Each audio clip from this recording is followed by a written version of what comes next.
당화혈소가 아주 높은데 인슐린 분비량이 정상 범위 안에서 분비되면 괜찮은 상태일까요? 혹은 반대로 당화혈소가 낮은 편인데 인슐린 분비가 아주 많은 편이라면 괜찮은 걸까요? 오늘 여러분께 당화혈소 수치 뒤에 숨겨진 췌장의 진짜 상태를 확인하는 법, 바로 C펩타이드 검사의 중요성에 대해 의학적인 근거를 가지고 아주 상세히 설명해 드리겠습니다.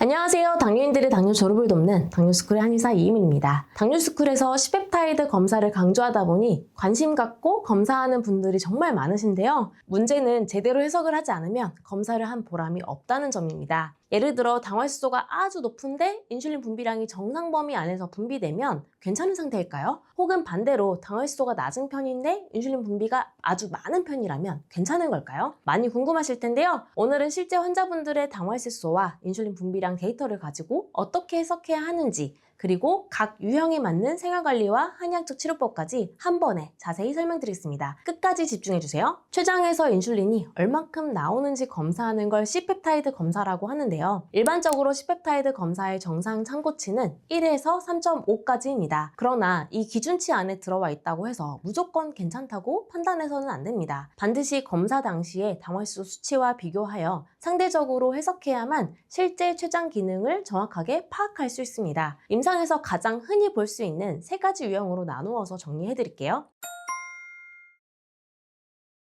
첫 번째는 당화혈소가 매우 높은데 C펩타이드는 정상 범위 안으로 측정되는 경우입니다. 예시로 가져온 환자의 데이터를 보여드릴게요. 일단 52세 남성이시고 당화혈소는 14%, C펩타이드는 1.19입니다. 이 환자의 C펩타이드 수치인 1.19는 정상 참고치인 1에서 3.5 범위 내에 존재합니다. 수치만 보면 췌장 기능이 정상이라고 오인하기 쉽지만 이는 잘못된 해석입니다. 당화혈소 14%는 혈중 포도당 농도가 극도로 높은 비상 상태를 의미합니다. 정상적인 대사 기전이 작동한다면 췌장은 이 고혈당을 낮추기 위해 인슐린 분비량을 평소보다 몇 배 이상 늘려 정상 상한선인 3.5를 초과하여 분비해야 정상입니다. 혈당은 극단적으로 높은데 인슐린 분비량은 겨우 1.19에 머물고 있다는 것은 췌장세포가 지쳐있는 상대적 인슐린 분비 부전 상태를 뜻합니다.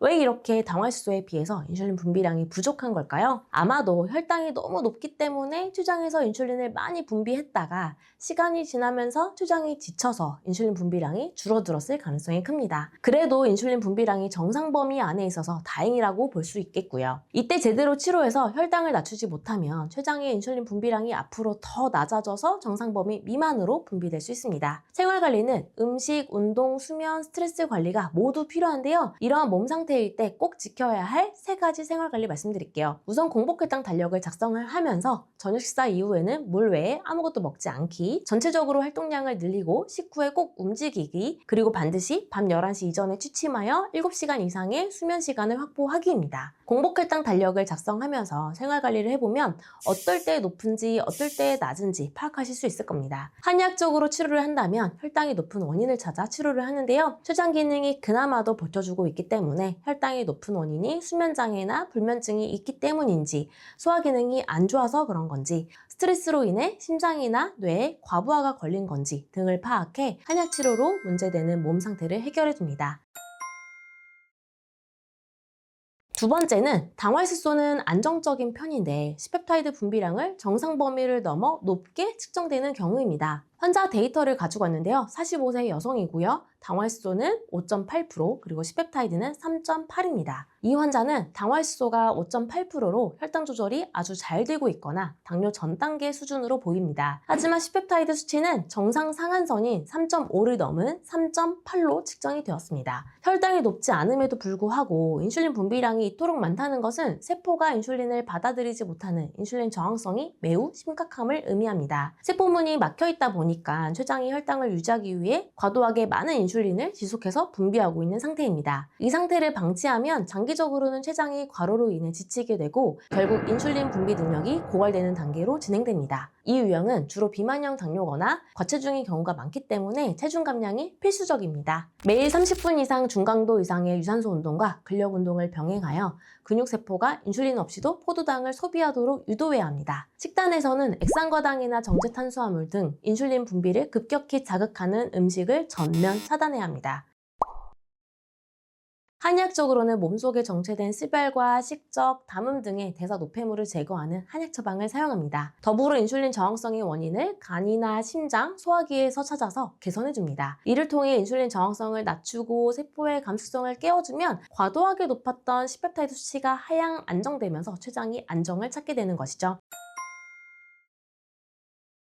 마지막 세 번째는 당화혈소가 높은 상태에서 C-펩타이드 수치는 정상 범위 미만으로 낮은 경우입니다. 환자 데이터를 가지고 설명해 볼게요. 68세 남성이시고 당화혈소는 8.5%, 그리고 C-펩타이드는 0.2입니다. 이 데이터는 정상 하한선인 1.0에 한참 못 미치는 0.2이기 때문에 해석에 이견이 없는 인슐린 분비가 부족한 상태입니다. 유병 기간이 매우 길어 췌장의 베타세포가 손상되었을 때 주로 나타나는 전형적인 수치인 것이죠. 이 유형의 환자들은 췌장 자체의 분비 능력이 고갈되었기 때문에 혈당만 낮추면 된다는 기존의 고정관념으로는 당뇨를 극복하기 어려운 몸 상태이고요. 반드시 췌장 기능이 회복될 수 있도록 하는 생활관리와 한의학적 치료가 필요한 상태입니다.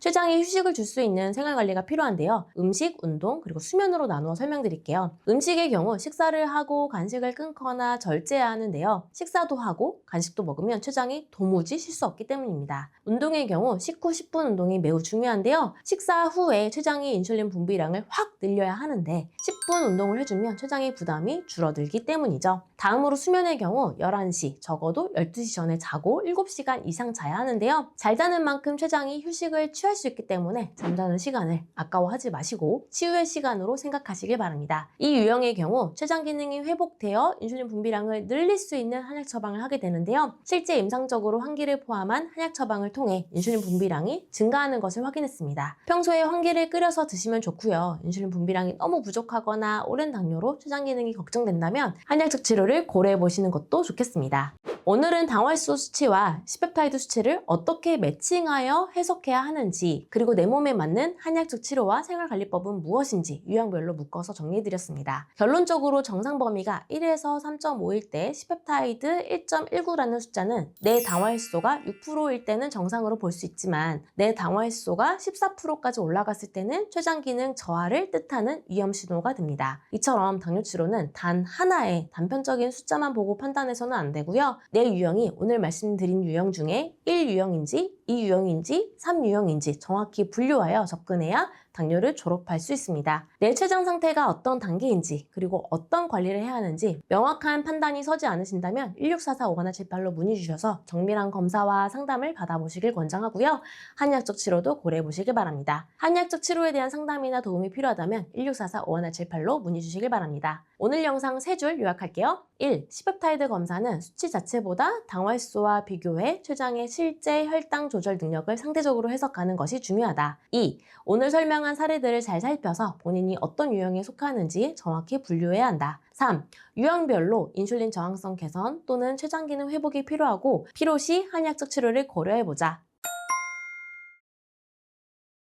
당뇨스쿨에서 항상 당화혈소 검사도 중요하지만 인슐린 분비량을 알 수 있는 C-펩타이드 검사도 중요하다고 늘 강조하고 있는데요. 당화혈소는 혈당이 조절된 결과값은 보여주지만 우리 몸에서 인슐린을 분비하는 췌장 베타세포의 실질적인 기능이 어느 정도인지는 전혀 반영하지 못하기 때문입니다. 오늘 여러분께 당화혈소 수치 뒤에 숨겨진 췌장의 진짜 상태를 확인하는 법, 바로 C-펩타이드 검사의 중요성에 대해 의학적인 근거를 가지고 아주 상세히 설명해 드리겠습니다. 당화혈소는 혈액 내 적혈구의 헤모글로빈이 포도당과 결합한 비율을 측정한 것입니다. 평균 혈당을 파악하는 데는 매우 유용하지만 몇 가지 결정적인 사각지대가 존재합니다. 첫째, 당화혈소는 인슐린 분비 능력을 보여주지는 않아요. 혈당 수치가 낮게 유지되고 있더라도 그것이 췌장이 스스로 인슐린을 잘 만들어서 조절되는 것인지 아니면 강력한 당뇨약이나 외부 주사를 통해 강제로 수치만 낮춰놓은 것인지를 구분할 수가 없습니다. 둘째, 신체 조건에 따른 수치 왜곡이 발생할 수도 있습니다.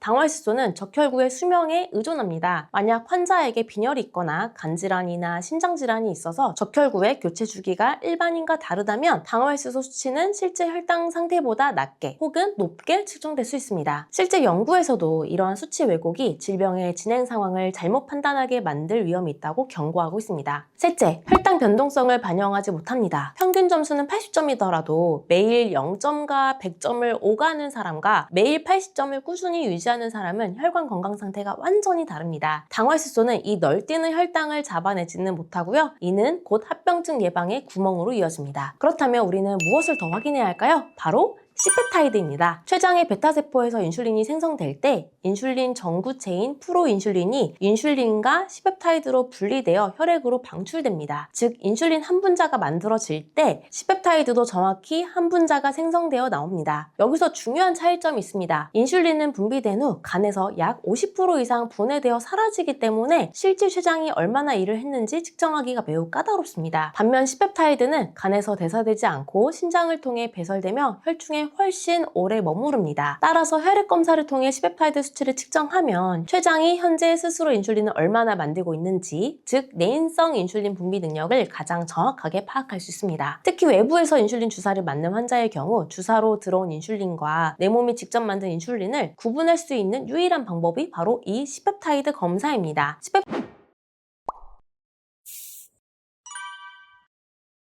C페타이드 검사가 필수적인 이유 중 하나는 당뇨병의 유형을 정확히 구분하기 위해서입니다. 단순히 혈당이 높다고 해서 모두가 다 같은 당뇨가 아니죠. 인슐린을 만드는 공장 자체가 가동을 멈춘 1형 당뇨인지, 공장은 돌아가는데 효율이 떨어지는 2형 당뇨인지, 혹은 2형 당뇨로 출발은 했으나 췌장의 기능이 점점 떨어져서 인슐린 분비가 부족해진 상태인지, 그래서 1.5형인지 등을 알아야 합니다. 당화혈색소 수치만으로는 이를 알 수가 없습니다. 만약 C페타이드 수치가 극도로 낮게 나온다면 이는 인슐린 분비가 저하됐음을 의미하고요. 췌장의 베타세포가 회복되고 기능을 되찾아 인슐린 분비량이 늘어나게끔 치료해야 합니다. 반대로 C페타이드 수치가 높게 나온다면 인슐린 저항성을 해결하는 방향으로 치료 전략을 세워야 합니다. 췌장이 과로하고 있으니 췌장은 쉬게 하면서 저항성이 해결되어 혈당이 잡히고 궁극적으로는 췌장도 안정되게끔 치료해야 합니다. 이렇게 같은 당뇨라도 혹은 심지어 당화혈색 수치가 같더라도 C페타이드 수치에 따라 치료 방향이 전혀 달라지는 것입니다. 많은 당뇨인이 가장 두려워하는 것이 합병증일 텐데요. 그런데 이러한 C페타이드 수치가 합병증 위험을 굉장히 잘 예측할 수 있다는 연구 결과들이 계속해서 발표되고 있습니다. 동일한 당화혈색소 수치를 가진 환자들 중에서도 C페타이드 수치가 높게 유지되는 환자들이 당뇨병성 망막병증, 신증, 신경병증과 같은 미세혈관 합병증에 걸릴 확률이 유의미하게 낮았습니다. 췌장이 스스로 만드는 인슐린과 C페타이드 성분 자체가 혈관 내부의 염증을 억제하고 혈류를 개선하는 독자적인 보호작용을 하기 때문입니다. 특히 C페타이드 수치가 일정 기준 이상인 환자들이 그렇지 않은 환자들에 비해서 합병증 위험이 3배 이상 낮았다는 연구도 있습니다. 즉 C페타이드는 단순히 인슐린의 부산물이 아니라 내 몸을 합병증으로부터 지켜주는 방어벽의 두께를 측정하는 수치라고 볼 수 있습니다. 당뇨 관리에서 혈당이 급격히 오르내리는 혈당 변동성은 혈관벽에 직접적인 타격을 입힙니다. 최신 연구들에 따르면 췌장의 잔여 기능, 즉 C페타이드 수치가 살아있는 환자들은 연속 혈당 측정기 상에서 목표 범위 내 혈당 유지 시간이 더 길었고 급격한 혈당 추락인 저혈당 발생 빈도도 훨씬 낮았습니다. 췌장이 스스로 기능을 하고 있다면 음식이 들어오거나 활동량이 변할 때 실시간으로 대응을 해서 인슐린 분비량을 미세하게 조절하기 때문입니다. 반면 췌장 기능이 고갈되어 외부 약물이나 주사에만 의존하면 우리 몸은 상황에 맞는 유연한 조절력을 상실하게 됩니다. 따라서 내가 왜 자꾸 저혈당에 빠지는지, 왜 식후 혈당이 이유 없이 튀는지 궁금하다면 내 췌장의 조절력을 보여주는 C페타이드 수치를 반드시 확인해야 합니다. 결국 우리가 지향하는 목표는 약 없이도 스스로 혈당을 다스리는 당뇨 졸업입니다. 이를 위해서는 당화혈색소라는 결과값에만 매몰되지 말고 원인인 췌장 기능을 살리는 데 집중해야 합니다. 현대의학은 이제 당화혈색소와 C페타이드를 동시에 측정했을 때 당뇨합병증 진단의 정확도와 민감도가 훨씬 올라간다는 사실을 인정하고 있습니다. 당뇨스쿨에서는 이러한 점에 착안하여 당화혈색소 수치와 C페타이드 수치 등을 입력하면 나의 당뇨합병증이 발생할 확률을 계산해주는 예측 프로그램을 개발하고 있습니다. 완성되면 공유할 테니 기대해주세요. 1년에 최소 한 번 혹은 치료 결과를 확인하기 위해 3개월에서 6개월마다 C페타이드 검사를 병행하셔야 하고요. 췌장이 과로하고 있거나 혹은 반대로 이미 지쳐있다면 적극적인 췌장 맞춤 생활관리와 치료가 필요합니다.